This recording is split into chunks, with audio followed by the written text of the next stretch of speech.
Singapura itu dulu tanahnya milik Melayu.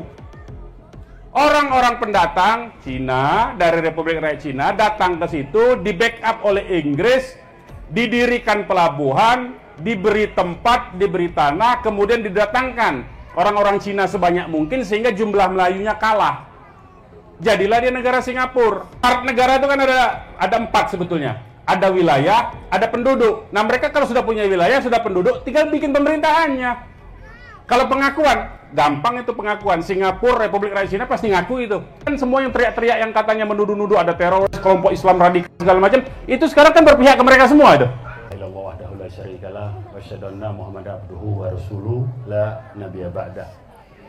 Allahumma sholli wa sallim wa barik ala sayyidina Muhammad wa ala alihi wa sahbihi wa zurriyatihi. Amma ba'd. Yang saya hormati, ada orang tua kita ini, sesepuh kita, Bapak Haji Humaydi ini, orang tua kita luar biasa. Ya, kita umurnya dengan beliau, tapi beliau masih semangat untuk hadir di hari ini.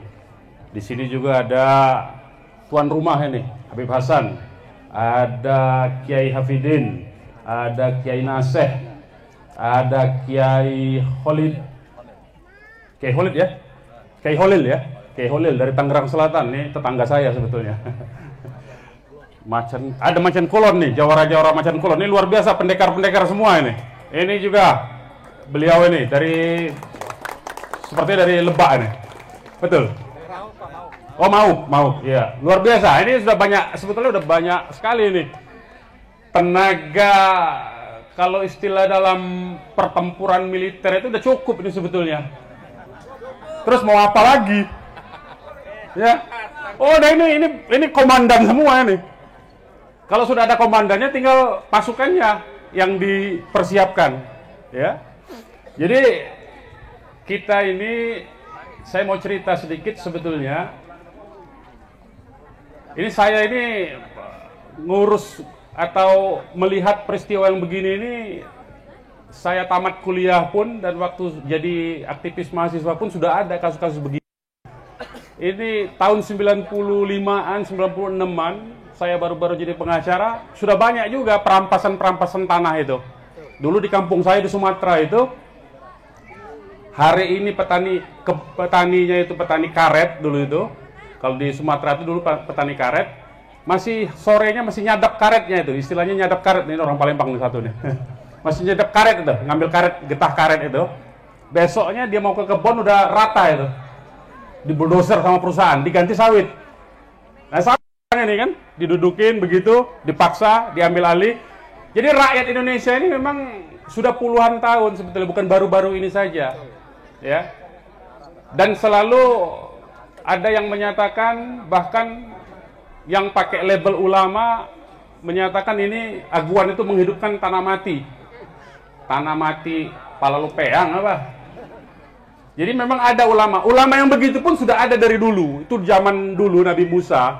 Ada dulu namanya Bal'am bin Bawrah. Ya. Itu zaman Nabi Musa. Jadi waktu zaman Nabi Musa itu, ketika Nabi Musa berhasil menyeberang dari Mesir ke Sinai, ya, menyeberang Laut Merah itu dulu tanah Kanaan yang disebut Kan'an itu atau Kanaan itu sudah ada penduduknya. Jadi kalau sekarang konteksnya sekarang orang-orang Yahudi menyatakan itu tanah yang dijanjikan, tanah milik nenek moyang mereka, sebelum Nabi Musa membawa mereka ke situ sudah ada penduduknya di Kanaan itu, yang sekarang dikenal dengan Palestina itu, ya.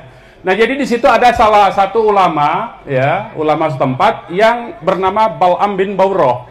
Jadi ketika ada rombongan Nabi Musa ini masuk ke tanah Kanaan, penguasa-penguasa zolimnya itu minta Bal'am bin Bawrah ini mendoakan yang buruk-buruk kepada Nabi Musa. Ya. Nah, jadi memang sudah ada itu ulama-ulama yang dari dulu karena bayaran mendoakan keburukan untuk orang-orang baik itu sudah ada dulu, mencari-carikan dalil-dalil untuk kezoliman itu sudah ada dari dulu. Itu kita sebut dengan nama ulamanya Bal'am bin Bawrah. Kalau sekarang dikenal dengan ulama su. Jadi jangan heran itu pasti ada itu. Begitu juga preman-preman, ya. Kalau yang di sini ada jawara-jawara, bedanya apa jawara sama preman? Kalau jawara itu dia bertarung, berkelahi untuk membela kebenaran, betul tidak? Betul pasti. Tapi kalau preman dia berkelahi untuk duit, karena dibayar. Nah, kuat mana yang berkelahi membela kebenaran, yang membela yang hak, dengan yang berkelahi cuma karena duit? Itu pasti kabur itu. Begitu yang hak ini muncul pasti kabur itu, karena ini cuma duit. Dia nggak mau hilang nyawanya. Jadi jangan takut itu sama preman-preman yang begitu, ya. Nah, kalau lagi atas alasannya itu bahwa Agung Sedayu melakukan pembangunan yang anti dengan proyek PSN, anti pembangunan, itu dulu tahu nggak siapa bapak pembangunan itu? Yang dikenal dengan bapak pembangunan siapa? Salah, itu ketinggalan zaman. Yang dulu sudah awal tuh Fir'aun tuh. Iya. Mau bukti nggak? Piramid Mesir itu masih ada sampai sekarang tuh. Itu bukti pembangunan Fir'aun tuh. Fir'aun benar atau sesat? Sesat tetap aja. Jadi yang membangun fisik katanya yang hebat itu belum tentu benar itu. Ya. Sudah dibuktikan itu Fir'aun tuh. Jadi kalau ada yang ngomong-ngomong ini untuk pembangunan, ya Fir'aun juga bangun bilang masuk neraka dia. Ya, masuk neraka Fir'aun. Siapa yang berani ngomong Fir'aun masuk surga? Ayo, berani bantah, silakan. Ya. Nah, jadi jangan khawatir kalau kita berada di tempat yang benar, ya, sudah membela yang benar, itu jangan pernah mundur satu langkah pun. Nah, tadi sudah banyak disampaikan oleh Pak Hozin ini ya, Pak Hozinuddin ini. Saya cuma mau nambah satu aja, ya. Atau beberapa informasi lah. Jadi tadi yang PSN, sebetulnya yang disebut PSN itu, ini biar pada tahu nih, kalau ada aparatnya di sini, ada aparat desa di sini, ada aparat pemerintahan yang lain, ada intel-intelnya, tolong sampaikan, biar tahu kalian semua. Yang disebut PSN itu, Jokowi, saya sebut Jokowi bukan pemerintah ya, Jokowi waktu itu kebetulan sebagai presiden, sebagai penguasa, ya. Dia beri ke perusahaan Aguan karena Aguan menyelamatkan mukanya di IKN. Ya, karena Aguan, karena IKN itu tidak ada investor yang sudah disampaikan Jokowi itu seolah-olah investor yang di IKN itu banyak, padahal nggak ada. Nah, untuk nutup malunya Jokowi, Aguan bikin hotel di situ. Aguan atau Kongguan itu? Oh, Kongguan, oke. Aguan ya. Jadi dia bikin hotel. Nah, karena Aguan menyelamatkan muka Jokowi, maka oleh Jokowi diberilah daerah di utara pantai Jawa, di sebelah PIK 1 itu, di Kecamatan Teluk Naga itu ya, yang sebelah PIK 1, itu ada kawasan hutan mangrove yang tidak diurus. Itu milik perhutani pengelolaannya, milik negara. Diberikan ke Aguan.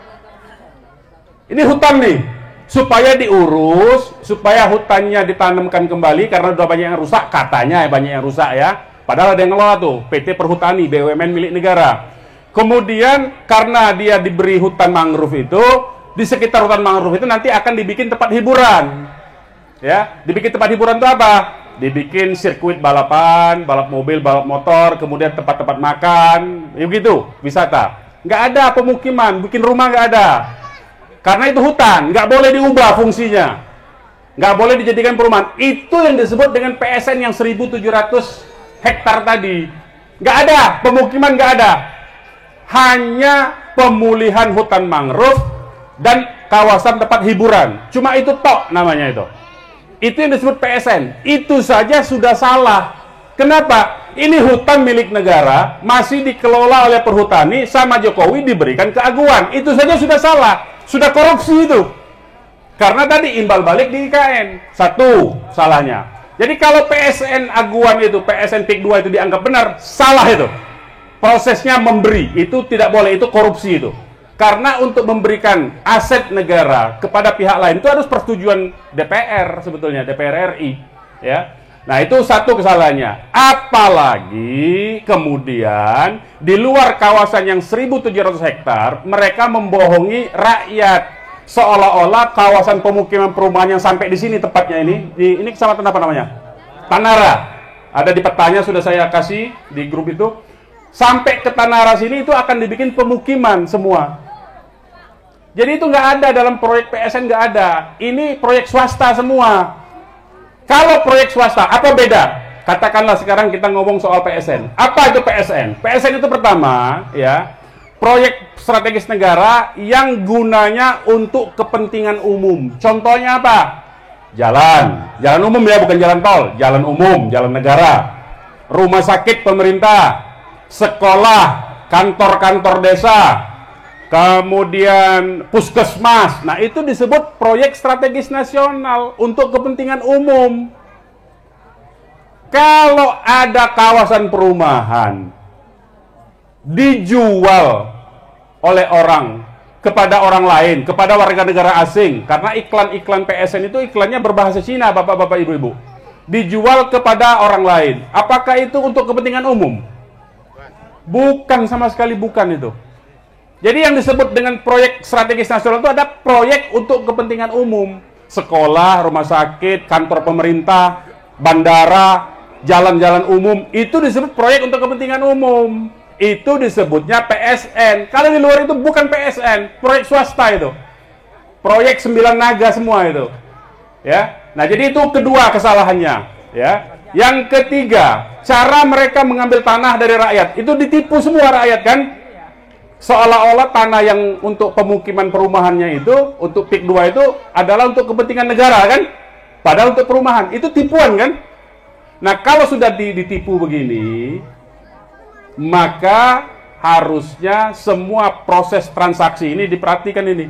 Semua proses transaksi yang dilakukan dengan cara penipuan itu batal demi hukum. Apa konsekuensi batal demi hukum? Artinya yang membayar hilang duitnya. Yang tadi dibayar hak tanahnya itu balik lagi tanahnya ke dia. Itu batal demi hukum namanya. Ngerti nggak maksudnya? Ngerti nggak maksudnya, bapak-bapak? Ada yang tanahnya udah diambil nggak di sini? Belum. Nah, jangan sampai. Kalau sampai ada kelewatan itu. Jadi kalau sudah dibayar, mau dibayar separuh, mau dibayar full, ya, karena tadi ditipu seolah itu adalah proyek untuk kepentingan umum, proyek nasional milik negara, dan ternyata bukan, maka transaksi itu batal karena itu penipuan. Ya. Kalau batal itu apa? Yang bayar hilang duitnya, yang punya tanah balik lagi hak tanahnya itu. Ya, harus ngerti itu. Nah, yang belum kembali haknya, ya ambil lagi. Makanya, bilang tuh sama kecamatan-kecamatan sebelah. Jangan takut, itu tanahnya mereka. Salah sendiri itu. Nah, kalau soal premannya, kita punya jawara, kita punya santri, kita punya banyak tenaga ini. Ada laskar segala macam. Ya. Harus, kalau enggak, kapan haknya itu bisa dapat? Kalau kita ngarepin kebaikan hati tadi, yang harusnya penguasa itu menjadi perisai, udah nggak ada sekarang pemimpin yang begitu. Jadi sekarang rakyat harus mempertahankan sendiri haknya. Jangan ngarepin yang lain. Jangan berharap dengan orang lain. Rakyat harus berusaha sendiri mempertahankan haknya dan mengambil kembali haknya itu. Udah nggak ada ngadu ke sana, ngadu itu sia-sia aja itu. Ya, udah nggak berfungsi semua itu. Karena semua sudah kena duit itu. Ya. Mulai dari pejabat tingkat desa tadi sudah disebut, siapa-siapa namanya itu? Arsin. Wah, banyak itu, ya. Ada puluhan orang itu ya. Ustaz Fauzi ini tahu sekali nih, karena dia turun ke lapangan berkali-kali. Kalau saya udah nggak turun ke lapangan, udah nggak sanggup, udah tua saya. Udah tua saya. Tapi saya mendukung terus, terutama dari teman-teman kita Macan Kulon dan Jawara-Jawara Banten lainnya. Ini mesti segera digerakkan ini. Karena mereka itu cuma preman untuk nyari duit aja. Sementara jawara-jawara kita ini berjuang untuk kepentingan rakyat, untuk membela yang hak. Ya, kalau yang hak tidak dibela, dibiarkan, maka habis semua nanti. Itu yang ini. Nah, yang ketiga saya mau sampaikan, ya, tadi kan saya bilang itu untuk pemukiman, dan pemukiman itu dijual kepada warga negara Cina dan orang-orang yang bukan penduduk dari Banten. Ya, nah itu harganya mahal. Kalau di pelang-pelangnya itu 60 juta tuh per meter tuh harganya itu. Sementara dia beli berapa itu? 50.000, jauh dengan 60 juta ya. Ini udah azan ya. Intinya proyek PSN-nya itu sendiri itu sudah mengandung unsur korupsi. Ya, kenapa? Karena tadi Jokowi sebagai penguasa itu menyalahgunakan kekuasaannya, memberikan harta negara. Harta negara itu bukan milik negara semata-mata, itu milik rakyat sebetulnya. Ya. diberikan kepada orang per orang, diberikan kepada korporasi, diberikan kepada perusahaannya milik aguan, ya. Nah, jadi itu satu penyalahgunaan kekuasaan, termasuk kepala desa yang membuatkan keterangan palsu, itu termasuk, itu bukan sekedar pemalsuan pidananya itu, tapi itu sudah korupsi. Jadi seharusnya Kejaksaan Agung atau KPK, jadi Kejaksaan Agung kemarin nggak boleh mundur sebetulnya dari kasus itu. Yang pemalsuannya orang-orang mungkin yang terlibat di situ. Tapi kalau kepala desanya itu kasusnya korupsi sudah. Ya. Nah, jadi ini perlu diketahui. Jadi kalau ada kepala desa memberikan surat keterangan palsu, itu korupsi dia. Apalagi dia mendapatkan duit. Dapat duit nggak kira-kira itu? Oh, banyak itu, ya. Nah, itu. Nah, jadi yang sekarang yang terakhir ini soal aspek bukan semata-mata soal tanah rakyat. Yang namanya pemukiman, ya, kawasan bisnis itu kan selain pemukiman, kalau kita lihat rencana PIK itu, selain pemukiman itu adalah kawasan perdagangan, kawasan bisnis. Nah, kalau sudah ada pemukiman, ada kawasan bisnis, ada sekolah sendiri, ya, ada pemerintahan sendiri, itu disebutnya koloni kalau zaman dulu. Dulu VOC, ya, perusahaan Belanda sebelum pemerintahnya menjadi pemerintah Hindia Belanda, itu namanya VOC. VOC dulu juga itu sewa dengan Sultan Banten, dengan Sultan Cirebon, dengan Sultan Gresik, ya. Dia sewa tuh dengan Sultan Bone, seluruh Indonesia, kerajaan-kerajaan Nusantara tuh dia sewa kepada kesultanan-kesultanan Nusantara itu. Nah, tetapi kemudian dalam sewanya itu dia membangun benteng. Di situ dia tempatnya ada gudangnya segala macam. Lama-lama dia bangun pemukiman untuk karyawan yang bekerja di mereka. Lama-lama menjajah dia.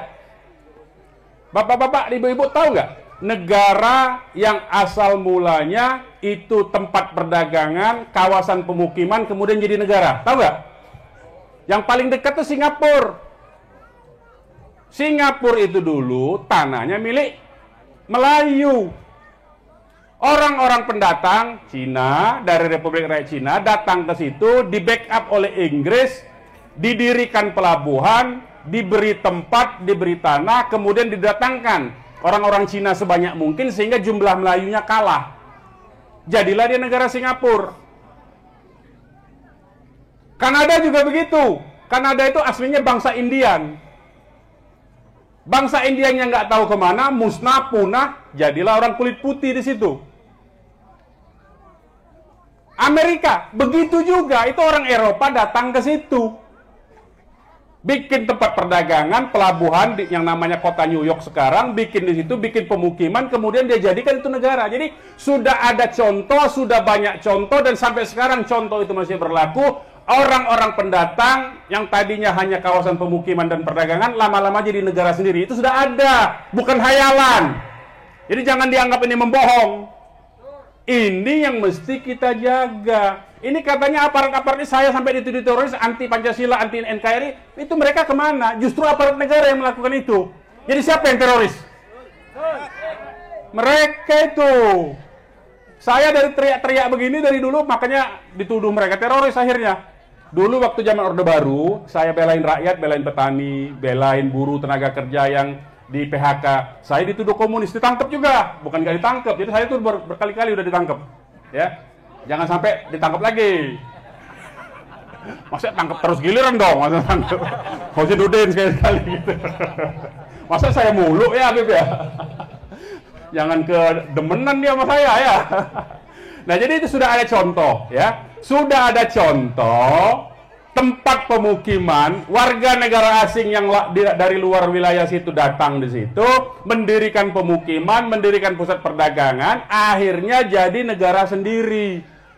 Apalagi di PIK 1, PIK 2 itu sudah ada tuh kantor-kantor yang memegang senjata itu. Sudah ada di situ. Itu tinggal mereka kalau digaji lebih besar oleh negara baru nanti, pindah itu nanti. Nah, tadi dikatakan bahwa kalau ini proyeknya jadi membuka lapangan kerja. Bapak-bapak yang mana punya anak-anak muda mau jadi satpam doang di situ? Kalau saya ogah anak saya jadi satpam. Yang mereka enak-enak kita disuruh jaga. Kalau ada apa-apa ngadepin sesama pribumi, kita yang disuruh maju. Warga kita juga. Ini kan kurang ajar namanya. Nah, zaman Belanda juga begitu dia. Yang namanya dulu Marsose, itu dibayar dari orang-orang pribumi yang bego-bego, tolol-tolol yang otaknya isi duit aja itu. Disuruh berperang dengan pejuang-pejuang kita, sama itu. Nah, kita jangan mau itu. Ya, jadi kalau mereka mau dibayar begitu, kita lebih tinggi nilainya dari situ. Nah, jadi tadi saya kembalikan, ya. Kalau itu sudah jadi koloni, lama-lama dia akan bikin negara sendiri. Dan itu bukan hal yang susah buat mereka. Karena mereka tinggal bikin saja. Syarat negara itu kan ada 4 sebetulnya. Ada wilayah, ada penduduk. Nah, mereka kalau sudah punya wilayah, sudah penduduk, tinggal bikin pemerintahannya. Kalau pengakuan, gampang itu pengakuan. Singapura, Republik Rakyat Cina pasti ngaku itu. Besok hari ini mereka proklamasi Republik Rakyat Cina, Singapura pasti mengakui karena saudara mereka itu. Ya. Jadi ini bukan nakut-nakutin, ini memang kenyataan. Ya, jadi kalau ada aparat pemerintahan yang nggak sadar bahwa ini ancamannya lebih besar dari sekedar masalah tanah, tapi ini masalah kedaulatan NKRI, kedaulatan negara kita. Makanya harus dipertahankan. Di Malaysia, saya sudah kirim juga itu, di Malaysia itu ada satu kampung yang orang di luar kampung itu nggak boleh beli tanah di situ. Nggak boleh beli tanah di situ. Diusir sama mereka. Kalau mau tinggal tempat aja boleh, tapi nggak boleh beli tanah di situ, nggak boleh punya hak di situ. Jogja melakukan hal itu. Sultan Jogja itu Hamengkubuwono IX dulu, bukan yang sekarang ya. Sultan Hamengkubuwono IX dulu Cina-Cina di Jogja itu memberontak. Akhirnya Sultan Jogja, Sultan Hamengkubuwono IX itu membuat aturan orang-orang Cina nggak boleh punya hak atas tanah. Sampai sekarang tuh, makanya mereka pusing tuh di Jogja itu. Nah sekarang itu apakah bisa kita lakukan? Bisa kalau kita kuat. Bisa kalau kita mampu mempertahankan hak atas tanah kita. Jadi intinya jangan gampang, jangan mau ditakut-takut. Ini mumpung Tanara ini sudah mulai itu belum ini pembebasannya? Sudah. Udah banyak yang kena. Udah banyak yang kena. Ambil, ngapain takut? Orang tuh tanah bapak-bapak. Emang itu tanahnya aguan bawa dari Republik Rakyat Cina apa? Kan bukan. Sudah dibayar, ya salah sendiri dia yang rugi. Itu karena nggak sah. Karena tadinya bapak-bapak yang jual itu karena mengira itu proyek pemerintah lah. Bukan, itu bukan proyek pemerintah, itu bukan proyek negara. Itu proyek swasta. Mau dibikin untuk pemukiman. Jadi jangan khawatir, ya. Pertahankan hak bapak-bapak ibu sekalian. Jangan pernah takut menghadapi kezoliman. Itu biasalah hal-hal yang begitu tuh. Nakut-nakut itu biasa. Itu nanti juga dia lama-lama kalau dia nggak dibayar, sekarang ini kan dia lagi ragu-ragu itu. Jadi preman-premannya kan kurang tuh, kurang aktif lagi karena duitnya udah kurang kan. Nah kesempatan sekarang, ambil tuh tanah, bilang sama yang lain, yang tanahnya sudah dibayar, yang belum dibayar tuh, apalagi yang belum dibayar, yang sudah dibayar saja boleh itu, karena batal tuh, apalagi yang belum dibayar. Jadi ambil lagi itu, jangan takut. Nah saya kira itu saja dari saya. Mudah-mudahan nanti kita doakan masyarakat Banten ini ada persatuannya semua ini ya. Jangan sampai gampang dipecah belah ini. Itu yang paling penting itu jangan sampai dipecah belah. Jangan sampai, biasanya mereka itu kalau sudah begini itu mainnya main adu domba. Mulai memunculkan isu-isu, wah ternyata nama dia yang besar, bukan nama kelompoknya sini. Nah, yang begitu-begitu tuh, suka digitu-gituin tuh. Wah ternyata ini yang nongol, apa kita nggak diajak. Ah, itu mulai tuh. Udah kalau udah begitu, udah pecah lagi tuh. Nah, sekarang jangan hal-hal yang begitu tidak penting lagi. Yang bagi kita penting itu satu, rakyat tidak hilang haknya. Hak-hak rakyat harus kita jaga, kezoliman harus kita lawan, dan negara ini kita jaga.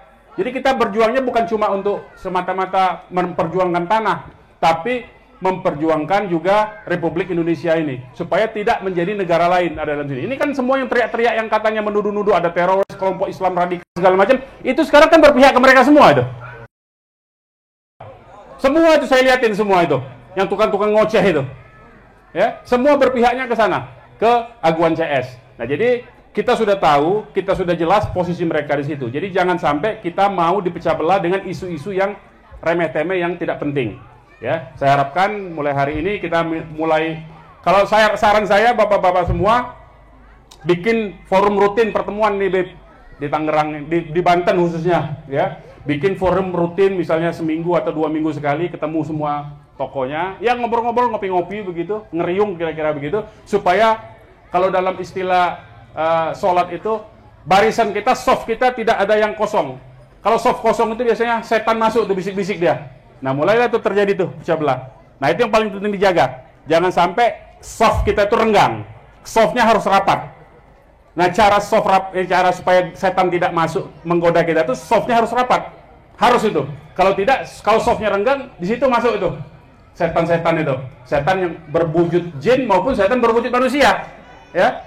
Jadi itu sudah ada itu. Nah, jadi itu saja saya kira dari saya. Terima kasih. Billahi taufiq wal hidayah. Walafu minkum. Wassalamualaikum warahmatullahi wabarakatuh.